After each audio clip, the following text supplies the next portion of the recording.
Listening Test 3. You will hear a number of different recordings, and you have to answer questions on what you hear. There will be time for you to read the instructions, and you will have a chance to check your answers. The recordings will be heard only once. The test is in 4 sections. Record all your answers in your test book, and at the end of the test you will be given 10 minutes to transfer your answers to a special answer sheet. Now turn to Section 1. Section 1. You will hear a student union representative talking to some new students. First, you will have some time to look at questions 1 to 7.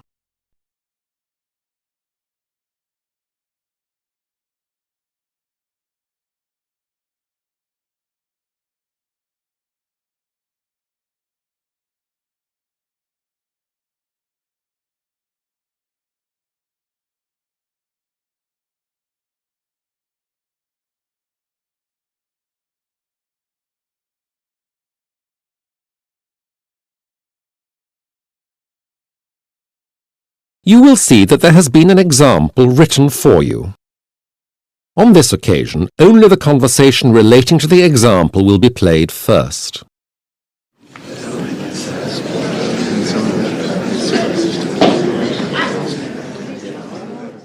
Hello everyone, and welcome to Borchester University. If you'd like to split into small groups of about 10, a guide will take you around the campus. The first thing they'll show you is the most important, where to get food. Okay, please divide into smaller groups now. The guides are here on the left. The questionnaire is about food on the campus, so the word food has been written in the gap. Now we will begin. You should answer the questions as you listen, as you will not hear the recording a second time. Listen to the talk carefully and answer questions 1 to 7. Right, 9, 10, that's about right. OK, let's start. As the coordinator said, we'll look at where to eat on campus first. The principal place to buy food is here, the main refectory. As you can see, this is large. It holds about 500 people, so it's very busy. What can you buy here? They always have a good choice. Usual choices are vegetarian, fish, pasta and salad, as well as a main choice menu, including the budget choice. Sometimes they do special menus for a week. Last week it was Chinese food. I remember they had some wonderful choices. Of course, to get the best choice, you need to get here early. The main hall is open from 11:30 to 2:30, but by about 2 the choices are rather reduced. Unless you like chips and pies, that is. The budget menu is always available. What's the cost here? Well, it varies from about £1.50 for the budget meal to £3. It sounds expensive, but if you eat here, you probably won't want to eat so much in the evening as the portions are huge. OK, so much for the refectory. The next place to eat is the cafe near the Arts Building. That's here on the map. This is small, much smaller, with only space for about 50 people. It's also a shop, so it's very busy all day. It's open from 9 in the morning until 6 in the evening. What can you buy here? Well, really only tea, coffee, hot chocolate and sandwiches. The cost of a meal is about £1.15. One nice thing about here is that you can surf the internet while you eat, absolutely free, as long as you are a customer, of course. There are 6 computers for customers to use. Oh, I said there's a shop too. It sells all the usual things, chocolate, newspapers, sweets, cakes, and bottled drinks. It's very convenient. Another nice place to eat is the bar area in the theatre. Again, this is small, but there's more space than the cafe and no shop, so it tends to be less crowded. It's still quite busy though, because it's very comfortable with nice chairs. It's open from 10 to 4. What can you get to eat here? Again, it's really only drinks like tea and coffee and toasted sandwiches. The toasted sandwiches here are better since they also have a garnish, tomatoes and lettuce with them, but the average meal costs more, about £1.30. One problem is that they run out quickly here. You are not likely to find much to eat after about 1:30. Before the talk continues, you have some time to read questions 8 to 10.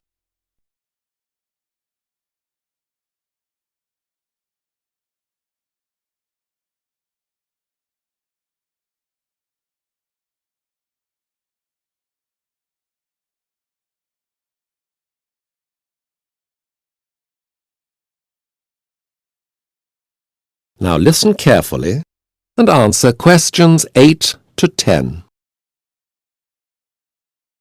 Well, that's the general information about where you can eat on campus. But you know, those places are not just for eating and drinking. The main refectory has a string quartet of music students playing every Thursday at lunchtime, and on Tuesdays and Fridays, the theatre bar offers lunchtime jazz concerts at 1 o'clock. They're always popular, and the bar fills up by noon, so make sure you get there early. Now, I can see some of you are smoking. This is only allowed in certain areas of the campus and never in the library or eating places. Oh no, sorry, it is allowed in the main refectory, but only in a small section in the corner. There were suggestions that the theatre bar would be a smoking area, but this created quite a debate among students, so a final decision hasn't as yet been made.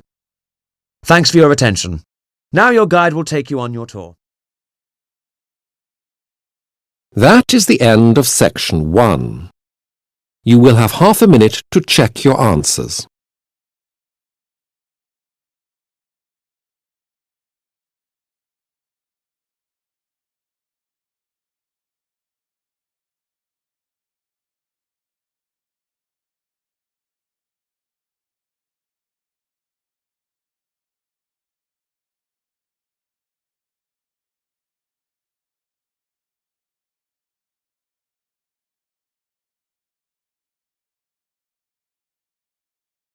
Now turn to section 2. Section 2. You will hear two students, Amanda and Barry, discussing the disposal of their household rubbish. First, you have some time to look at questions 11 to 15.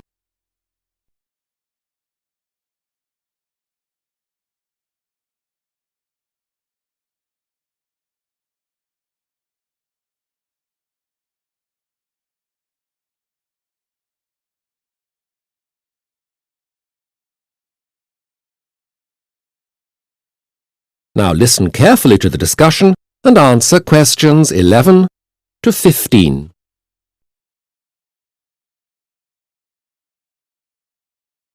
We really had better sort this waste out. There's quite a lot of it now. Yes, it's probably worthwhile taking this lot to the recycling centre now.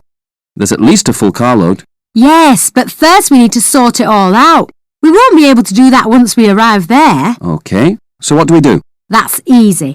We put each type into labelled boxes. You mean sort them out into different materials? Yes, that's right. OK, it seems quite straightforward. What shall we start with? What about the glass? Good idea. First, let's put all these bottles in. Yes, but we shouldn't put that milk bottle in. That should go back to the milkman. Yes, you're right. This is a returnable bottle too. It goes back to the local shop.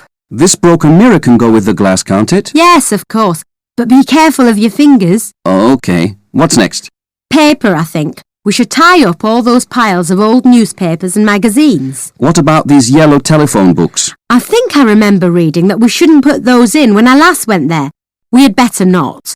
We'll put them in the general rubbish. And these paperback books? Oh no, definitely not those. They should be put into the charity container. They can resell those for charity. There are some old car batteries here. They look heavy. Let's lift them out here. Be careful, lift them carefully. Don't hurt your back. Bend your knees, not your back. And be careful you don't spill any acid, it will burn you. It's a pity Britain doesn't have any system to collect these yet. They will just be dumped together with all the general rubbish. That's terrible. Doesn't anyone do something with them? Well, if we lived in Germany, Denmark or Sweden, we could recycle them. But not in the UK. At least not yet. There are bundles of old magazines and newspapers here too. I think we put these in the general rubbish. No, there's a special container for paper. It's all recycled and they make other products like writing and kitchen paper with it. Actually, I think you'll find they can't do that with magazines, as it's a different quality paper. They do go with the rest of the household refuse. Oh, look! Plastic bottles. Lots of them. You now have some time to read questions 18 to 20.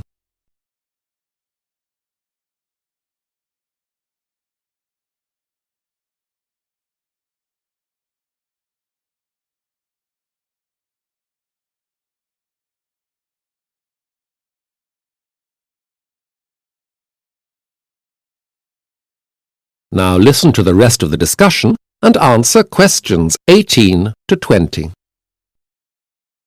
Well, you know how much cola they had at the party. That's where most of it's from. Well, all the soft drink bottles can be put together. What about the other plastics here? Some things have a code. Yes, look here. These two are the same. We just need to look for the code on the plastic. That will tell us where we have to put the bottles. Any bottle without a code? Well, we'll just have to check when we get there. There won't be too many. Anyway, they do have a technician to offer advice when you get to the recycling centre. OK, we've nearly finished. What about this bag of old clothes? That's easy. The charities take those as they are, and they sort them out. Then they can sell the clothes which are still in a good condition, and they can make a lot of money out of them. The bad ones can be sold as rags. The paper industry takes those. It's amazing what can be done with things we throw away. If we don't try to recycle, then the future of the planet... That is the end of section 2.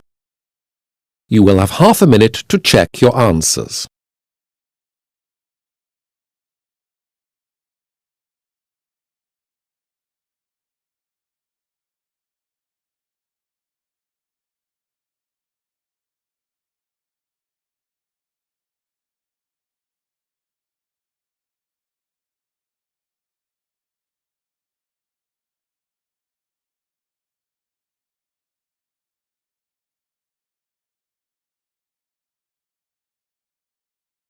Now turn to section 3. Section 3. You will hear a talk given by Mrs. Beverly Evans about the Borchester Hospital Trust. First, you have some time to look at questions 21 to 24.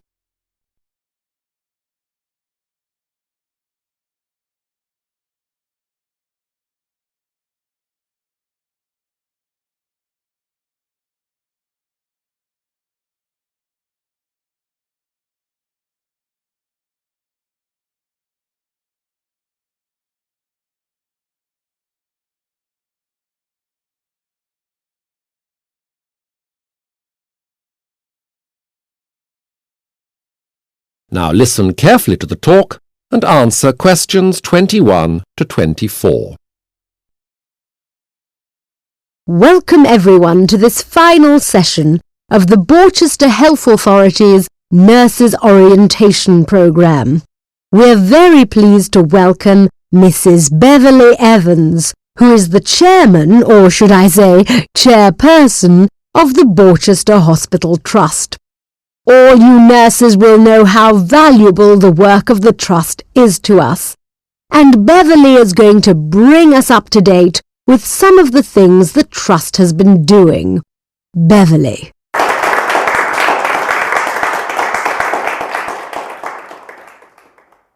Thank you, Dr. Groves, for inviting me to talk to this group. I am happy to report to you on our progress over the last few months. Well, I'm sure you'd like me to start with the good news. Most importantly, I can report on the Hospital Trust standards for last year. Well, one rough guide is how happy the public were with our service. I am happy to report that 5,961 letters of appreciation were received by the Trust, whilst there were only 57 letters of complaint. I'm sure that we don't want any letters of complaint at all, but I'm sure you'll feel that this is a good result.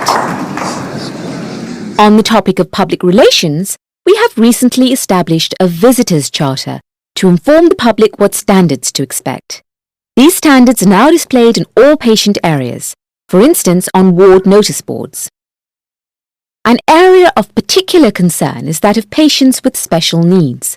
One recent initiative is a policy where all patients who have hearing problems have their records marked with a sympathetic ear symbol. Only with their consent, of course. This will mean that anyone dealing with those whose hearing is impaired will be aware of the problem from the onset.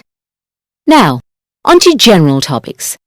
The main entrance is being improved. You've all seen the plans, I'm sure, and you've walked around the building work. Sorry about that. Well, the work actually started a few months ago. I'm very happy to tell you the work is progressing well and is on budget and on time. By next June, we will have a brand new entrance hall, which will be much better than the old one. You now have some time to read questions 25 to 30.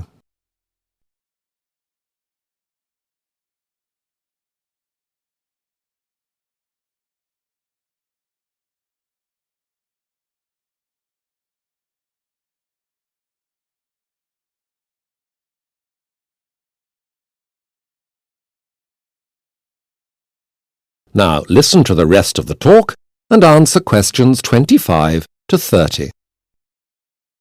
We've received a few suggestions which would help patients. One interesting one is that staff who can speak another language should wear a badge to show this.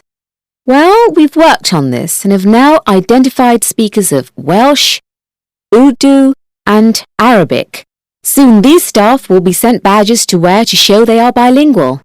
We are hoping to add further languages to the scheme very soon, by the autumn at least. Now, fundraising. As you know, our local newspaper is supporting the cancer appeal. The public's response continues to be excellent, and many donations are received every day. Many members of the public have contacted us with fundraising plans. There are a lot of interesting ideas, but one really good one is for an open-air twilight dinner in the local park. But given our weather, I feel that a large tent would be a good precaution. Other more traditional ideas are for sponsored bike rides and sponsored sea swimming. Details of these and the necessary sponsor forms will be available shortly. Lastly, a report on patient feedback within the chemotherapy unit. We undertook a survey 18 months ago, questioning 50 first attenders and 150 re-attenders in the unit. I'm sure you'll be happy to hear that all of these patients felt they were made welcome and were treated courteously at all times.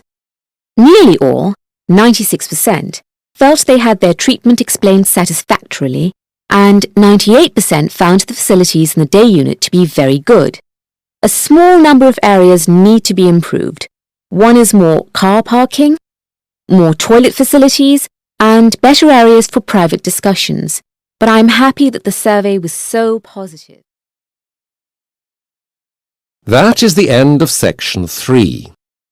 You will have half a minute to check your answers.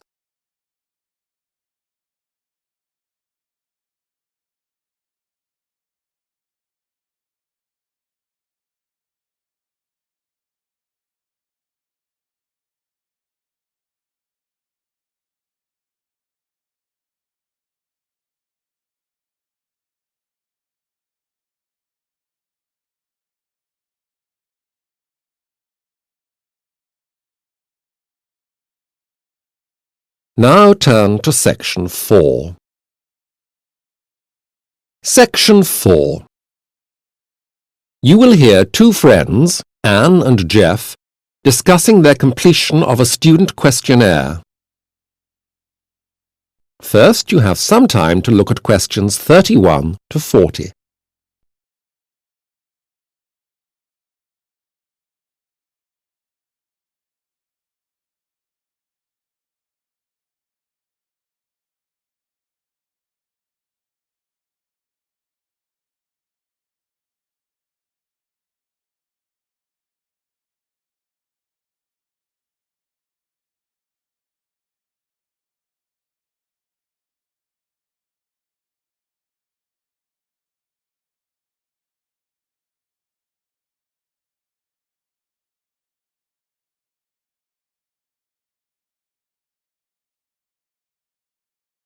Now listen carefully to the talk and answer questions 31 to 40.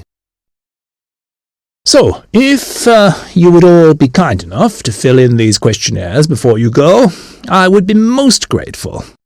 I do take your comments very seriously, and if you don't tell me if something doesn't work, then I can't do anything about it, can I? Anyway, take a moment now.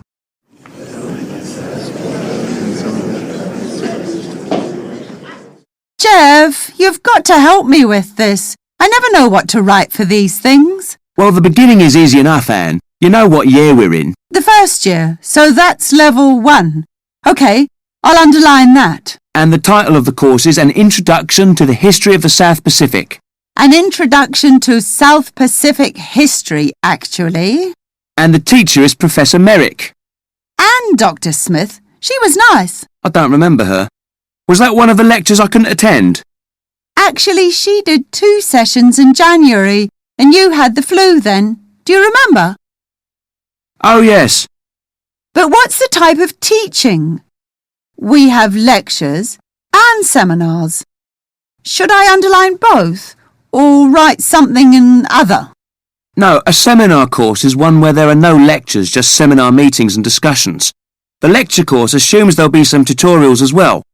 But it is just considered a lecture course. Underline that. OK, now for the hard part. These statements about the course. It's 1 if we disagree, and 4 if we agree, right? Right. Well, the module has clearly stated aims and objectives. Surely you can give that a 4. Yes, I agree. And for number 2, I thought the teaching methods were fine and encouraged me to participate. Give that a 4 too. You hypocrite! You hardly ever got out of bed for the classes. They certainly didn't encourage you to participate. You should give it a 1 or a 2. But that was my problem and not his. Professor Merrick is good and he encouraged me. I just didn't respond. He deserves a 4. OK then. Number 3, the same. Number 4, an up-to-date reading list. Well, I think that's true. I'd give it a 4. I'm not so sure about that. Every time I went to the library, I could only get old books if I could get anything at all. I'll say a 2 for that, or even 1. You're being unfair, Jeff. You were unable to get the books because you left writing the essay until too late, and other students had the books out. Let's compromise and give it 3. What about book provision in the library being adequate? Is number 5. I think I would give that a couple of points, because a lot of books on the reading list only have 1 copy, and with over 100 people on the course, that's not enough. But the reading list itself is good. OK, but the time on each topic is fine. Yes, that's a 4, I guess. For number 7, the feedback question, I think I'd give that a 4 too. He wrote some very helpful comments on my essays. I thought I'd have liked the opportunity to talk through the ideas in the essay with Professor Merrick at more length. Just an hour or so. A 2, maybe. I think that would be hard. You said yourself that there are more than 100 students on the course. If he spent an hour with everyone, you work it out. That's 2.5 weeks' work. Well, a 3 then. Numbers 8 and 9 get 4s. Number 10, adequacy of classroom and facilities. Now that is a problem. The room's not big enough for so many people, and the chairs don't have those things on the side so you can make notes. What are they called? Wings. And it is ever so hot in that room with all those people there. As Professor Merrick says, if we don't complain about it, no one will change the room. In fact, I think you should say exactly what the problems are in the other comments section. Leave out the hot bit. That's just a result of the fact that the room isn't designed for 100 or so people. We should write down our comments though. OK, I'll put our 2 complaints on paper. That is the end of section 4. You will have half a minute to check your answers.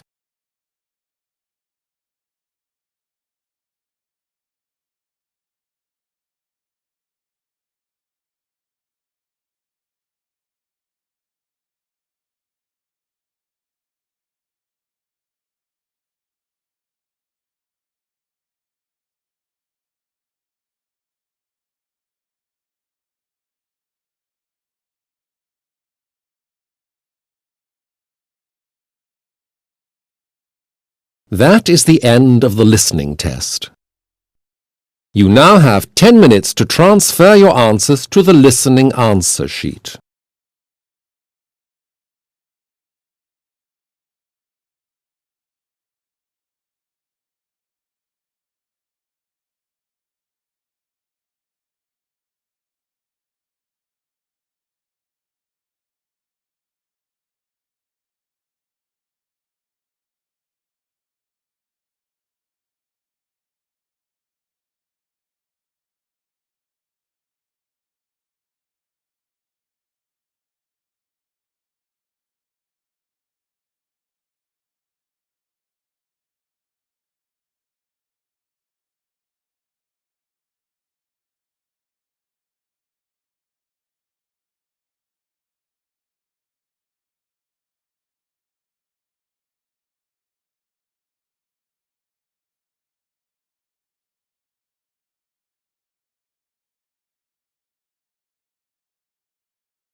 Please stop writing